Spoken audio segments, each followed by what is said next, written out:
la chute de Ibeka est arrivée. Mais aujourd'hui, la population...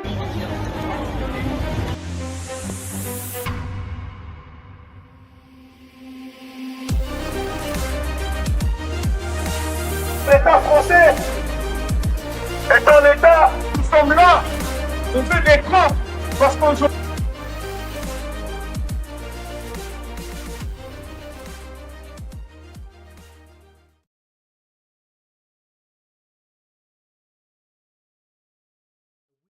Mr. Kabbalah, you are tuned on Impulse Radio, your only Pan-African radio station based in South of Africa. It's a region, it's also a country. I am Tengi Biang and I will be your host today. And our show today will be very interesting because we are welcoming our brothers from the fight. Last episodes, you had the pleasure to see Mr. Beyanzen from the LDNA, the movement of the League for the Defense of Black People in Africa. And today we have the communication person of the African Continental Communication Unity Party, if I'm correct. So I will get back to him. Today we'll speak about a lot of things. We'll speak about the situation in Africa. We'll speak about the coups in Africa. We'll speak about who you are, what is the party is about, where can we find them, and what is your mission, vision, and objective. So welcome to our program. You know what you want to, if you want to participate with us, you can send us a WhatsApp on +27 67 666 9150. I will repeat, +27 67 666 9150. If you want to contact us, you can go to our email website, www.impulseradioafrica.online. Today, of course, I welcome in our program Mr. Kabbalah. Mr. Kabbalah, how are you? I am well, thank you very much, and thank you for welcoming me in your studio. You are welcome. So you belong to a movement called the the African Continental Unity Party. Yes, and I didn't know a lot about that. I read, and very interesting what you do and what you've done. I see you are in different countries also in Africa. Yeah. Where are you so far besides South Africa? Well, we are in Ghana, Nigeria, we are in Sierra Leone, Kenya, Tanzania. We are quite in a lot of, I can say almost all English-speaking countries in Africa. We have our presence there and membership and all the stuff like that. And some few French countries as well. Yes, you are originally from the DRC. I am originally from the colonial enclosure that we call the Democratic Republic of the Congo. I call it colonial enclosure. I like the fact that you pointed it right from the beginning so that we can set up the level. For sure. So tell us more about your party, your ACUP. Organization, the ACUP. For sure. I mean, ACUP is a revolutionary movement. As it works at a global level, it's a revolutionary movement, and we try to transform it into political parties in every African country where we settle ourselves, with a specific vision to rebuild Africa as a global power base. When you look in the world today, you will see, or when you look in Africa particularly, you see that what we have as an issue is not hunger, even though we are a house to many hungry people. What we are having as a problem is not mineral resources, but the lack of power. Once we have the power, we'll be able to transform our resources in whichever way we want. Once we have the power, we'll be able to decide what we do with our economy, what we do with our, whatever democracy or whatever system that we want to have. So power is basically what is lacking in Africa. So we want to rebuild Africa basically as a global power base. And the party itself, or a movement, it's actually a Pan-African movement. And the most important thing that we want to achieve is to put Pan-Africanist or Pan-Africanism into power. You see, today, it's clearly remarkable that Pan-Africanism is becoming, an agenda of panel discussion. We talk about Pan-Africanism when we gather to, in a panel discussion for YouTube discussion, something like that, or on the street sometimes when we want to protest. But the things that we want to happen in Africa, things that Pan-Africanists want to happen in Africa, it's only Pan-Africanists who can make those things happen. But if we are not in power, or in the position to make certain decision or executive decisions, we will be, talking for a long time before we can see a substantial result in terms of what we want as African people. So what ACUP has given itself as a mandate is to position Pan-Africanists into a position of power. It means we go into Ghana, Nigeria, Guinea, all these countries, and we begin to change the reality by putting in power Pan-Africanists. Because with Pan-Africanists in power, it's going to be easier for us not to talk more about African continental free trade, but to just implement it. Yes. Because we have Pan-Africanists there. I like that.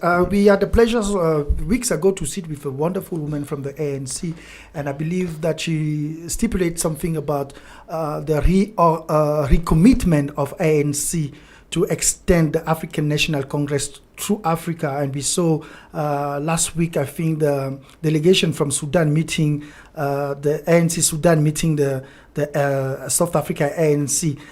Do you see some type of synergy, and what is so far your relationship with the ANC Youth League? I believe that you have some what you call that similarity, and how far are you in terms of building such a relationship, because it's not seen in Africa that the youth link to this level.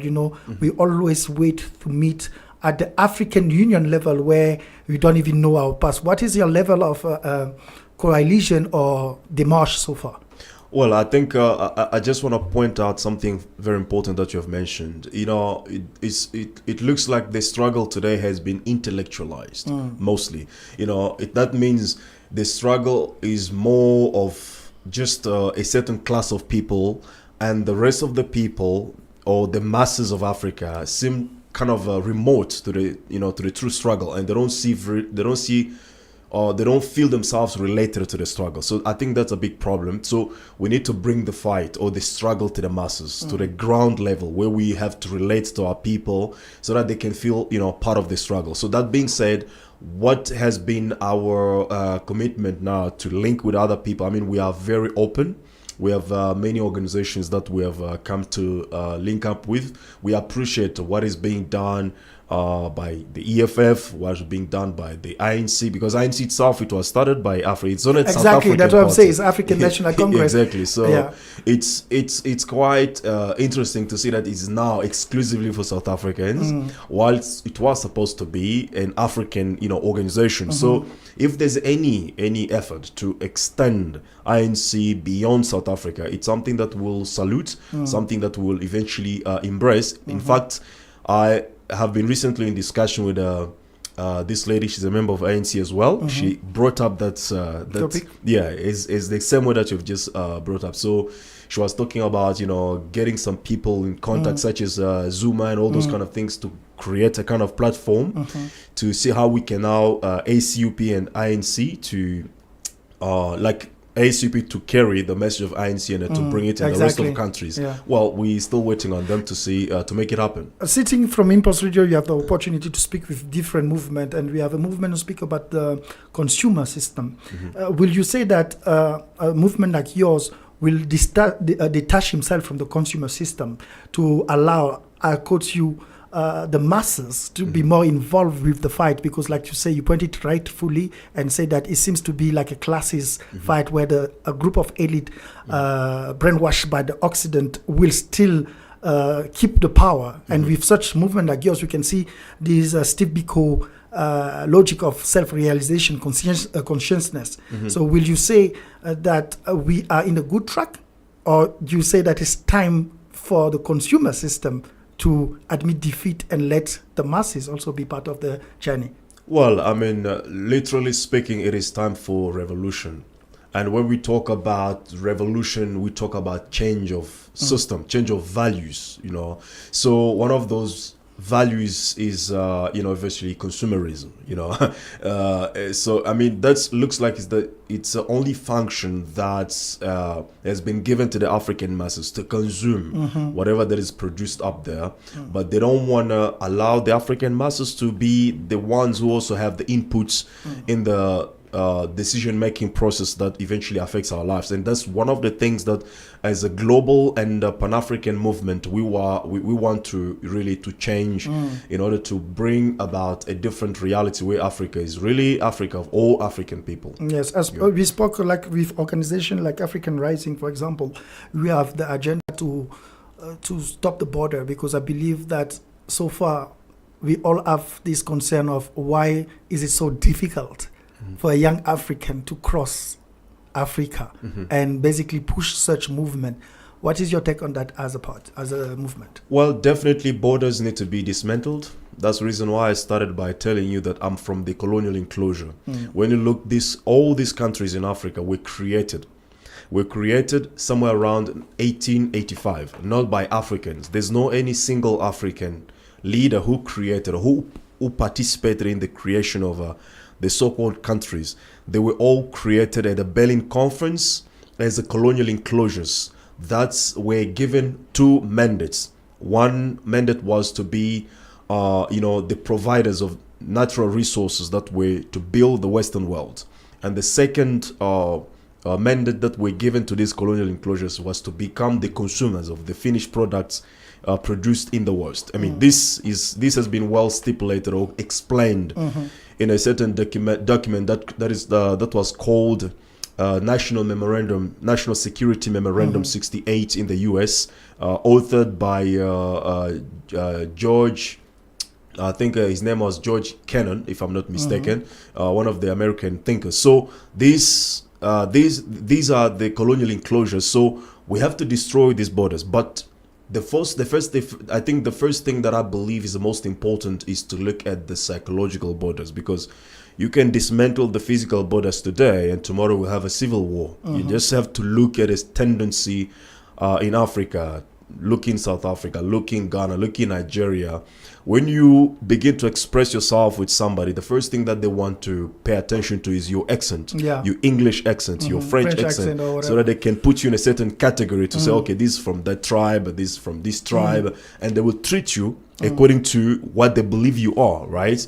So I think these are fundamental differences that exist already, of course, created by colonialism and today neo-colonialism. So where we need to begin first is at this level of psychological, borders. Borders. When we dismantle psychological borders, it's going to be easier to eventually destroy the physical borders. But the physical borders, the colonial borders, ultimately need to be dismantled. So as a communicator and part of such a movement, what will be your take in terms of your challenge? What do you think, because you need to clean up the house first before you blame the others.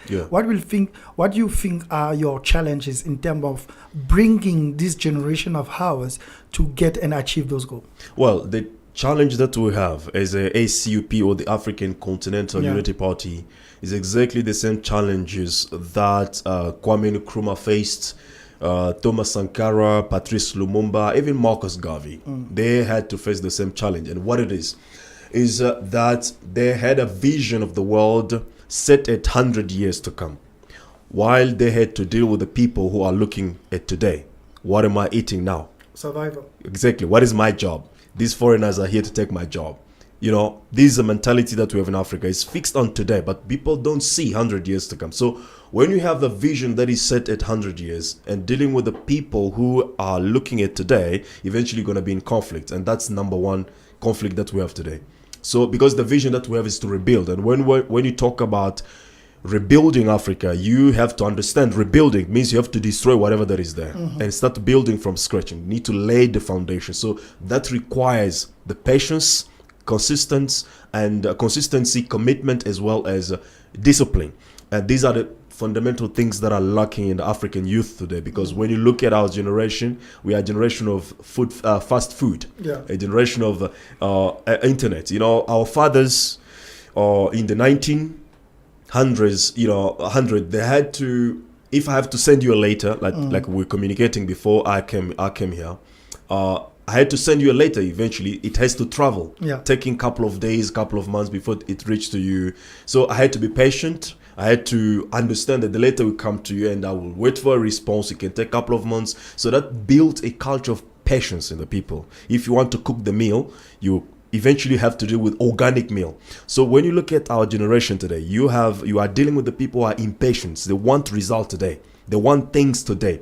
They don't know the process that has to go in the making of something that is substantial and something that is really really sustainable. Yeah. So this impatience, lack of discipline, and on top of that, eventually you see social media, And TikTok, entitlement also. exactly, and all those things. So these are the challenges that we are facing in Africa today. So it requires that we work hard, and we are committed to working hard based on the undying love of our people. As Kwame Ture said, if you want to be a revolutionary Pan-Africanist, you need to cultivate or to create in you the undying love for your people.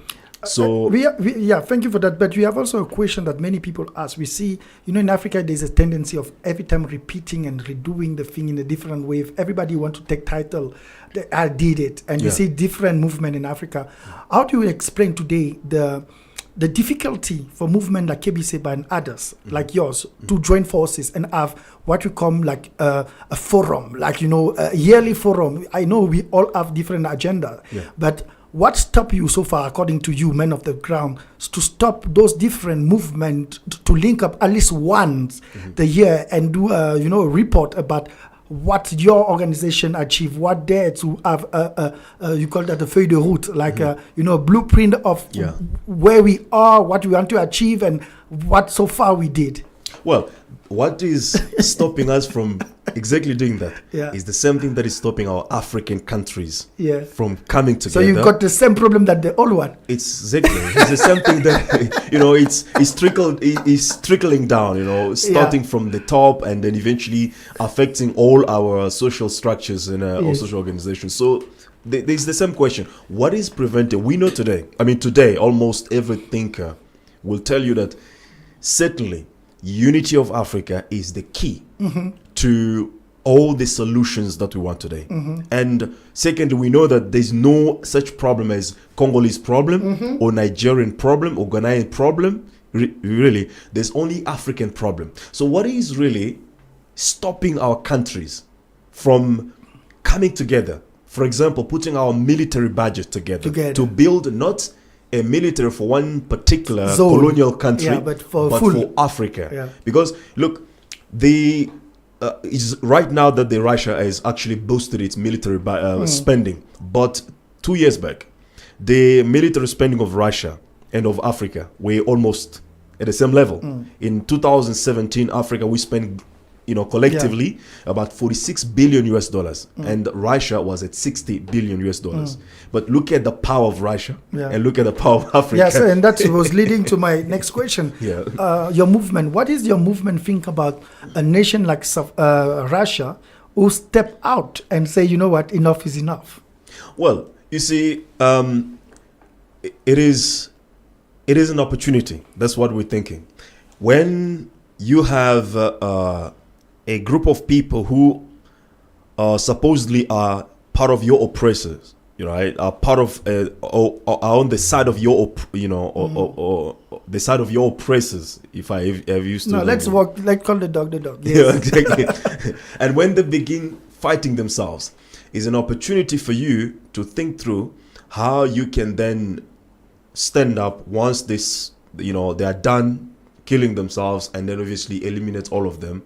And then I'm not talking in terms of eliminate people physically, but eliminate the system of oppression that has been, keeping Africa in the condition of precarity where we are today. So I think first of all, Russia is a potential good ally, but a strategic ally, not an ally, because us in Africa we have this habit or this culture of thinking that things are the way they are being presented at international arena.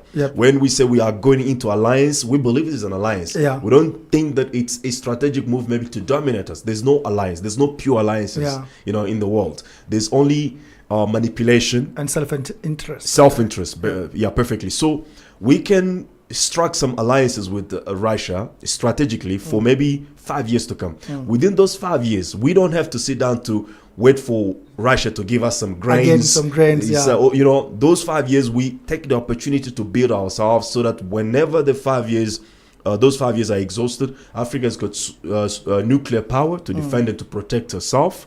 Africa's got the economy that eventually it's got its own blueprint, as you said. So these are strategic alliances. So we need to be very strategic about it. Unfortunately, as somebody said, the challenge of Africa is that those with the power, they don't have ideas. Yeah. And those with ideas, they don't have power. So what? Let's stay in the movement, because they call you the guys, the people of the field. Yeah. Like many of you have different agenda, but to serve Africa. And now we have, like you say, an ally, possible ally, and you need to be basically careful in terms of which type of deal we have. And you spoke about a good strategy where you need to use this time to build something better. We also have our own enemies internally, and I would like to take your party opinion on the rulers, the people who don't want to leave the state, the people like, I will say that straightforward, like Paul Biya, like the president of Congo, the small Congo, Brazzaville, what is his name? I forget. Sassou Nguesso, and others, even in English Museveni, word, and all these things. Paul Kagame. What is your position, and what you think is the strategy to free our brothers who are under those systems for decades now? Well, by all means necessary, as Malcolm X said. You see, as I said, it's time for revolution. Revolution first is an idea that comes and starts spreading. And that idea is always born out of frustration, because revolution is born from the frustration. When you have frustration building up in the people, it's get to the point where people start maybe protesting. And then when they meet up with the resistance, eventually that protest will lead into a breakout of a revolutionary movement. And we see it already in West Africa, in Mali, Niger, Burkina Faso. So I think all the tyrants in Africa, all the puppets of the Western imperialism are not spared from what is happening in Niger, what is happening in Burkina Faso, what is happening in Mali or also in Guinea. So if they don't wake up to the call of time now, they will end up in the same way. And it's very shameless when you see shameful, sorry, when you see, for example, in Gabon, when you see after you've spent, I don't know how many years in power, and then you are calling out, make noise, those kind of things is shameful. So I think they have to learn to understand that the time has changed. We are no longer dealing with the ignorant masses as we did in the past. Today, information is running so quickly, and the knowledge is out there, and everyone is empowering themselves with the knowledge. So when the situation is unbearable, as it is right now in Africa, you have to deal with the revolution. You need to change. Yeah. You need some change. So it's not difficult for young African to pursue such a dream movement, and that's why I would like to ask this question with you today and discuss this. To put it on the table for everybody, in terms of movement like yours, what type of support do you have from the host country? Because, for example, you guys are based in different countries, like you're in South Africa today. What is the support? Do you have support from the state of South Africa to guarantee your ideology to prosper? Do you have? You understand what I mean? How is it perceived? Are you perceived as a troublemaker of the state or a hope for the continent? Tell me more. Well, we are dealing with colonial rule in Africa, you see.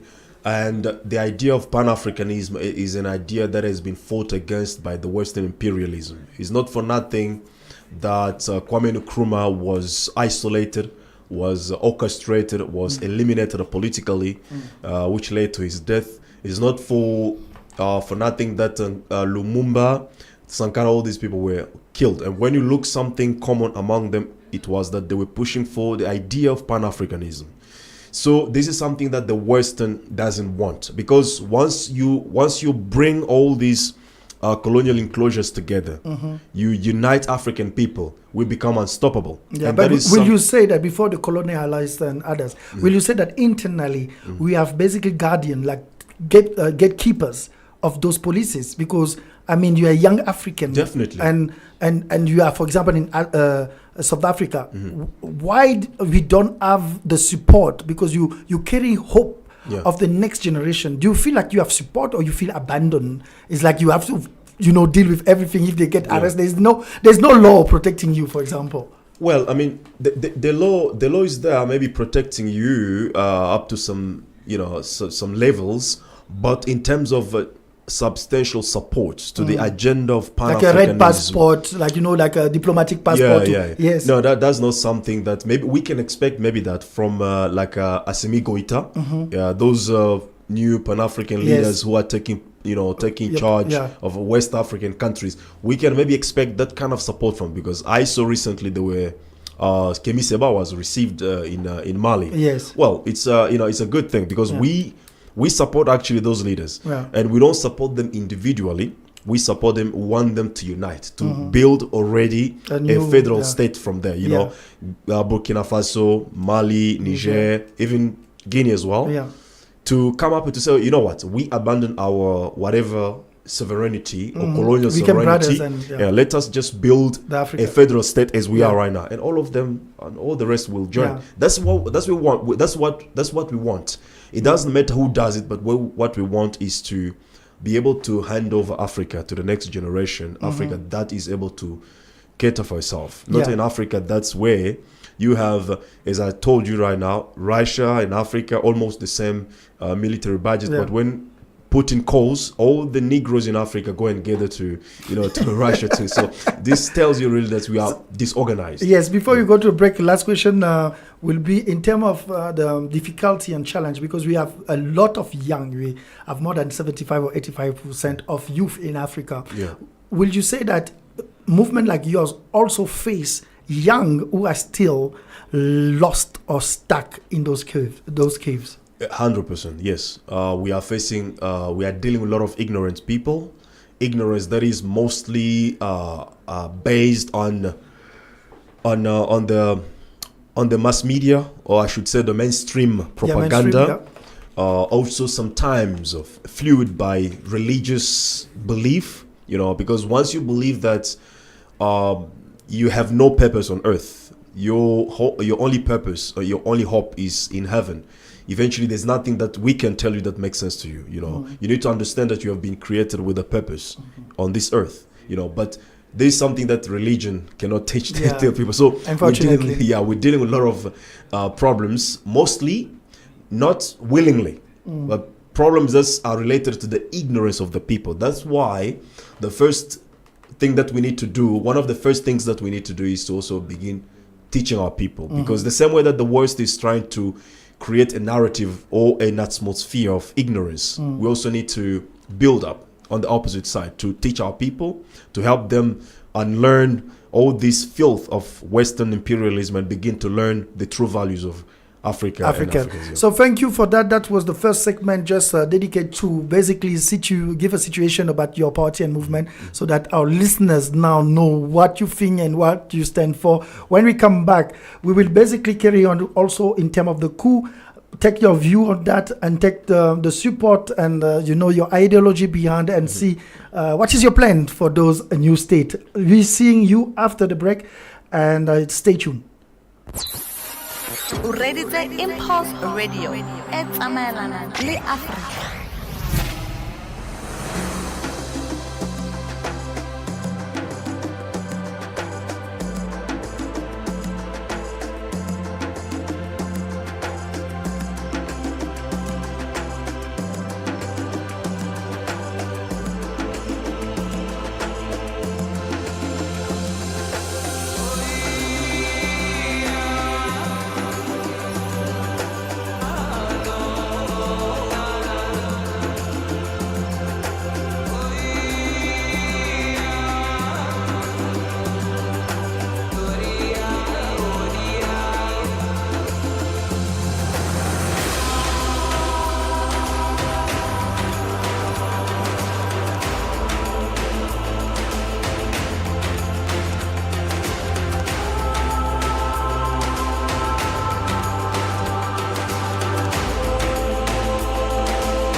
Welcome back to the program. 1 hour with today is Mr. Kabila, Communication Manager at the African Continental Unity Party.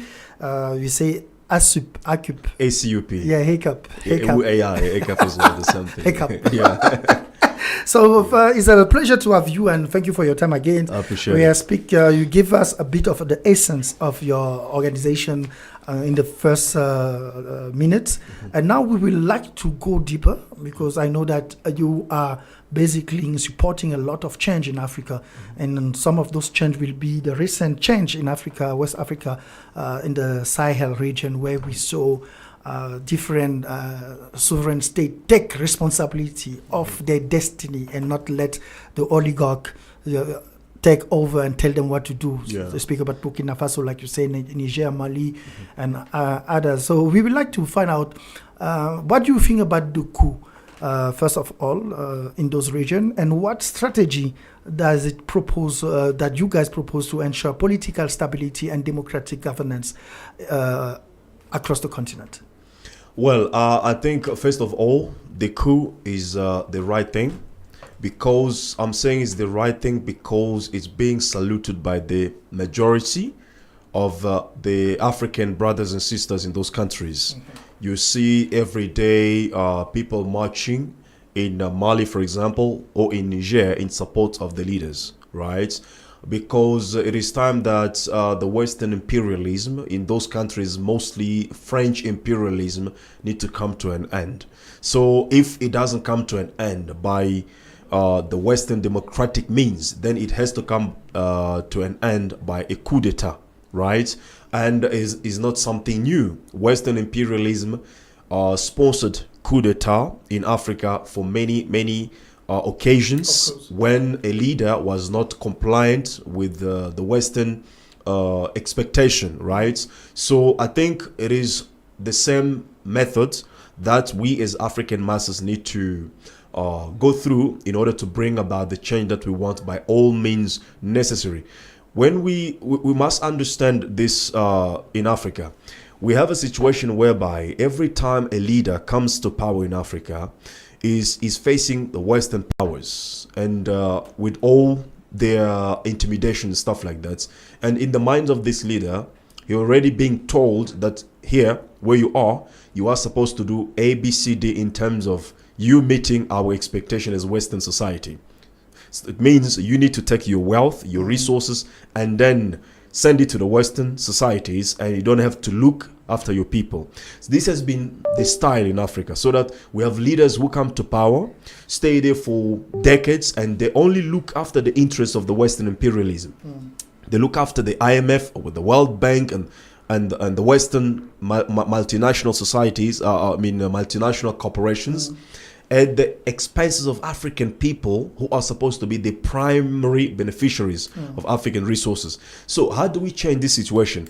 We need to come up with a strategy that put an African leader in the same condition where he feels like, the same way that he feels like, if I don't do what the Western society wants me to do, they can kill me or they can put me out.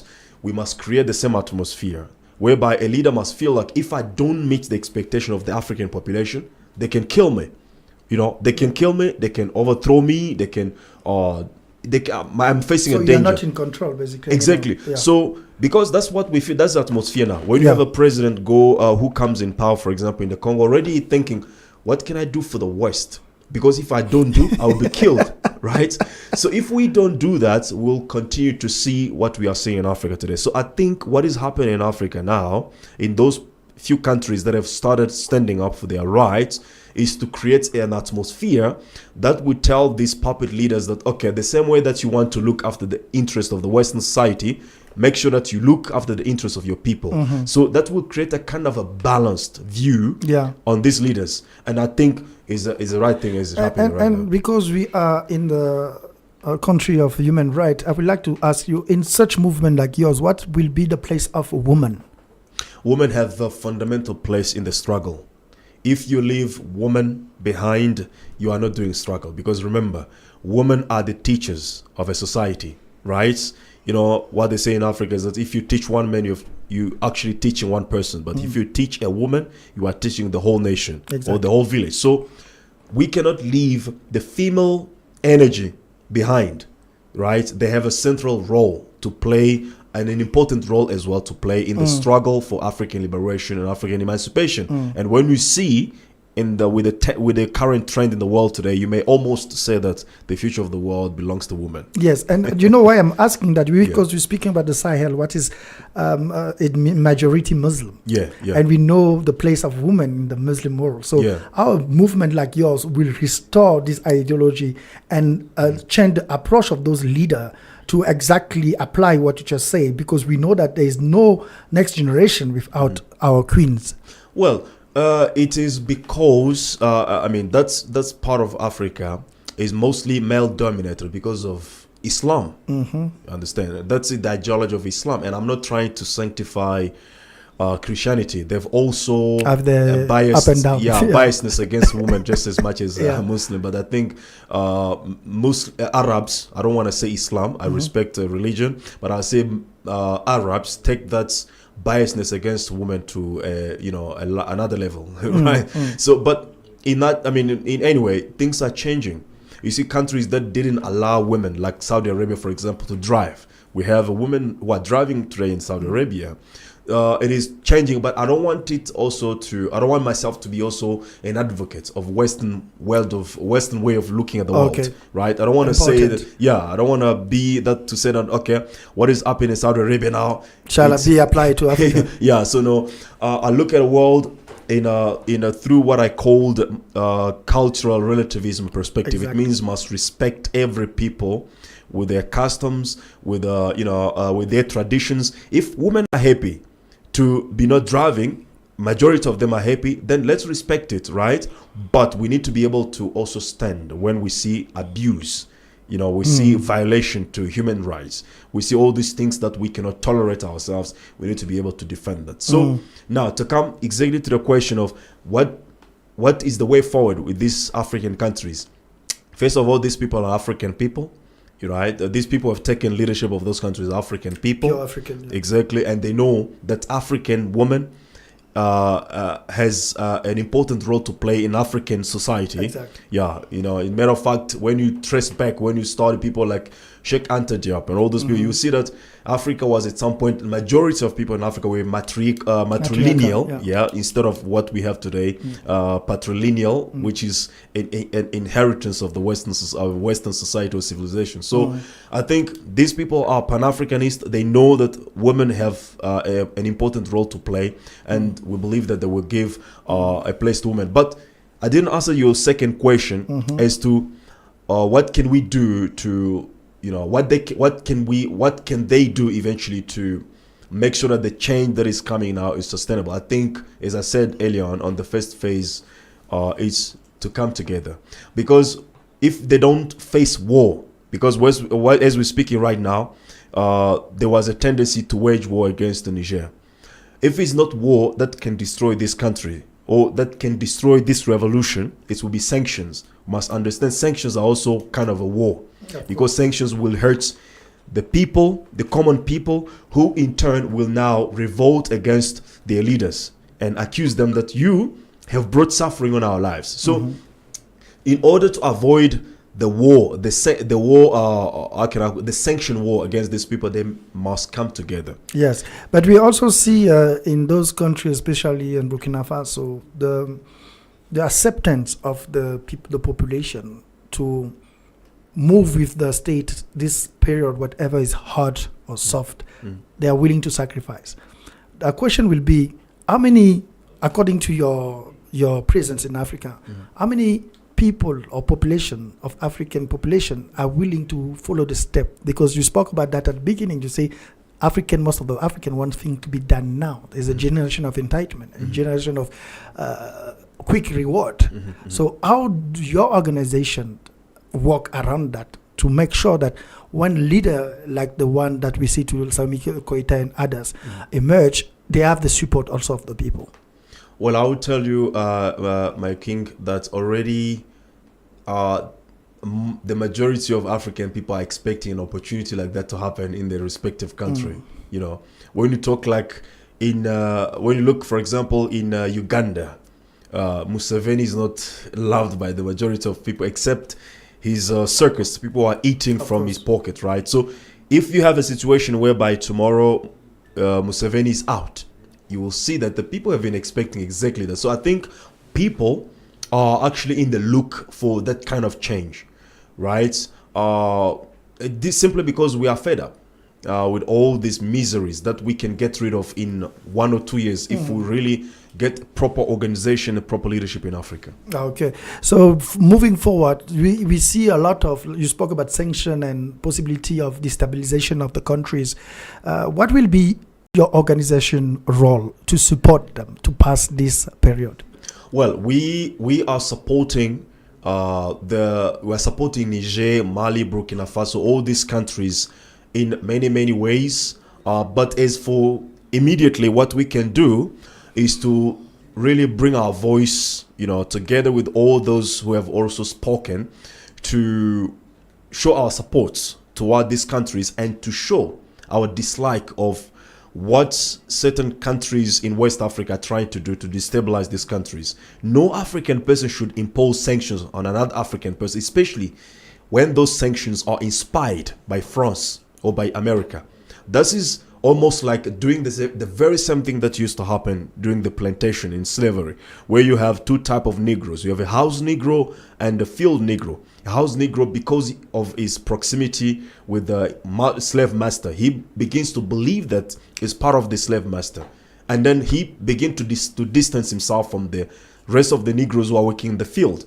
Even if the master is sick, the house Negro will say, we are sick. Now, France is sick because it's being kicked out of Africa. Now, some African leaders in West Africa, they are also feeling that they are sick because France is sick. Because the money is going. Exactly. That's what is happening. So, as FICUP, we are standing up to support Niger, Burkina Faso, Mali, and to stand against the sanctions on these countries. That's the reason why we are planning a demonstration on the 24th of this month. 24th of October, we have a demonstration in Pretoria, in South Africa, as an Anglophone country in support of these African countries, Niger, Mali, Burkina Faso, and we will go to French embassy. We'll go to tell them that French, your rule in Africa is over. Your rule is over because this generation is not a generation exactly for anything.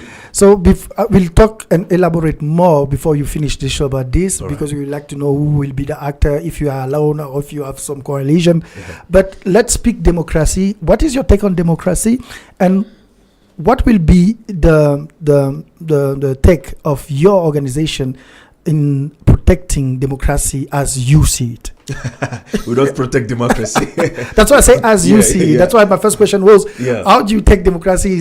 I want this point, and after that, how you maintain type of freedom and speech and, as you see, as your party see. 100%. I think what Africa needs right now is liberation. It's not the right for you to go after every 5 years and to cast your votes and then go back through the same suffering again, and after another 5 years you go and cast the votes for people to begin making decisions over your life, and you are passive in that process, and after 5 years you go back again, you cast your vote. That is not a system that we want, and that is not a system that we can defend as Africa. So we cannot develop Africa, or we cannot free Africa through democracy. I'm going to give you an example. I am born in the colonial enclosure that we call Democratic Republic of the Congo. I fluently speak French more than I speak my home languages, for example. And I didn't learn that language through democracy. I was beaten. I was punished to learn that. I'm still having some scars on my body to learn French, right? Yeah. So do you think, because the problem that when we talk about Africa, must understand, we're talking about African men and African women. When we said Africa must change, Africa must grow, Africa must develop, Africa must be liberated. We don't talk about the land space. We're talking about African men. Yes. Need to be liberated, need to be freed, need to change. And you don't change that person with the votes after he has been conditioned, by colonialism through punishment, as I've just told you. I was punished to learn French. So do you expect by now going to cast my votes as a democratic system has been given to us, that will change my condition or my situation? It's not going to change, right? So we need a fundamental change that should be rooted in the African value system. Now, talking about democracy itself, what really affects our lives is not the individual that we elect, but is the decision that that particular individual takes on daily basis in our life. So what we are pushing as African Continental Unity Party is a system that we are calling inclusive democracy. We're calling it inclusive democracy because of lack of better word. And number two, because our people are accustomed to these terms, Western terms, democracy. Unfortunately. Yeah, when you say that we are not democratic, they say, oh, you are a terrorist, dictator. right?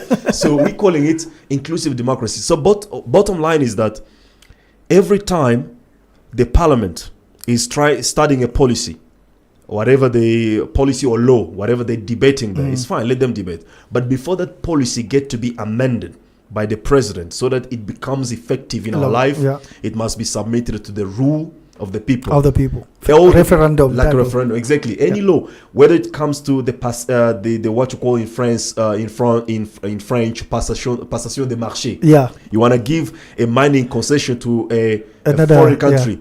People in that area need to approve it because it's affecting them. Because when you go in Congo, in any African country, you have a community where you find the people, years back, they were relying on agriculture to produce their foods. Once these minings come in those community, they exploit community, they pollute the environment, and they leave.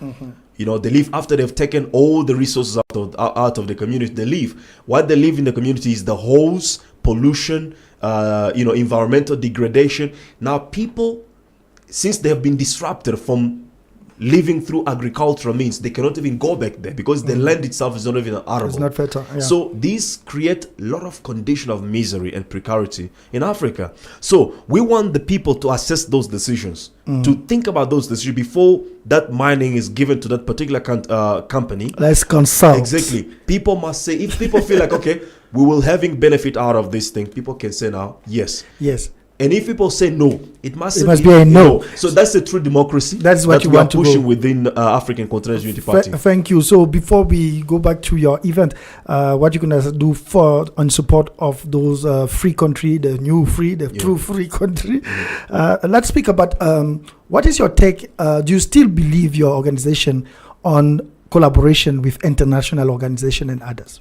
First of all, international organization is, let's say, for example, international law is a compliance of small country or compliance for small country and the willingness of the bigger countries, right? Let's say, for example, let's talk, for example, about the International Criminal Courts, the ICC. The ICC. Big countries are not judged by that institution. Only small countries are the ones who are judged by that institution, right? And big countries, they can go to Iraq, they can go to Libya, they can wage war, they can kill people there. They are not judged. They are not, judged or prosecuted by that institution. So what I'm trying to say that all these labels that we call international, they are always the will of the superpower and the compliance of the small power. Now, what do we see about the international alliance? That's what you said. Well, we believe in an alliance, of course, because we are living in a globalized world. You are no longer living in a there's no possibility to isolate yourself, right? We are linked, whether we like it or not, by technology, by businesses, by commerce, trade, and all this kind of stuff. But we need to build our own base before we engage in any discussion that has that kind of international caliber. So what is lacking in Africa is that we don't have a base, but we want to be parts, but once we're part of everything, because we want to be recognized that we are part of this international so and so. Okay, thank you for that clarification. And now, because you go to the end of the show, like you say, time is very short. There's a lot to say. We will take you for episode number 2 of this discussion, but we would like to know more because you spoke about a demonstration to the French embassy again. We saw that with EFF last year, and we also cried because we didn't see a lot of Francophones supporting the EFF. We saw Mr. Bianzen from the LDNA coming to South Africa and support. Respect. Yes, but you didn't see others organizations. So now that you also follow the step, who are you with? Are you once again not supported by any organization, whatever, locally, internationally? What is your plan? Well, we are seeking support right now. Yeah. Everybody who believes that he is a Pan-Africanist and who believes in the African rights for self-determination and African liberation, African emancipation, must support us. right? Must support us, because what we are doing actually is the right thing. Is the right thing, not for us, but for the whole Africa. Because today it is Mali or Niger. Tomorrow it might be South Africa. You must just understand, South Africa is almost a colonial country as we're speaking right now. Yeah. Right. So we might get to that point as well in South Africa, and we'll also need to see people supporting us here and there. So, well, we don't know who support us at this moment. We'll find out on the 24th of this month of October, when we eventually undertake our march. So we are calling on all those who are willing to see Africa, liberated, to join us, to support us in any way. These things require a lot of money, a lot of resources, logistics. Yeah. So we really need supports, and we call all the Africans around Pretoria, even in Johannesburg, to get hold of us so that we can know where we are meeting, and then if there's a possibility for organizing transportation, people need to be informed. We need to meet ourselves there massively and demonstrate our willingness to say no to French, and to say be careful to those African leaders who want to maintain sanctions against our fellow African brothers and sisters in West Africa, and also to say to Niger, Burkina Faso, Mali, we are with you. Thank you for that. And it's easy to laugh when it's the problem of others, but at the end it has an impact on you, and when it's going to have an impact on you, it's too late. What do you want? Yeah, it's too late. So better start now, so to avoid the same trouble in the southern of Africa, what I call the SADC. And I hope that you listen to that and this call. And if people want to contact you, do you have some number, social media? Exactly. They can contact me on our contact number is +7 74 65 77 264. So +7 64 74 65 77 264. So, or they can write an email to unity@africanacup.org. And then we'll be in touch. So basically, or they can go to our website, and all the information is there. www.africanacup.org. No problem. Thank you very much for your time. We hope to have you next time. That is all for today. See you basically next time at the same time. You know what to do if you want to participate to 1 hour with on Impulse Radio. You need to send us a message on our social media, Impulse Radio Africa, or send us a WhatsApp at +27 and 67 666 910. See you next week. Thank you.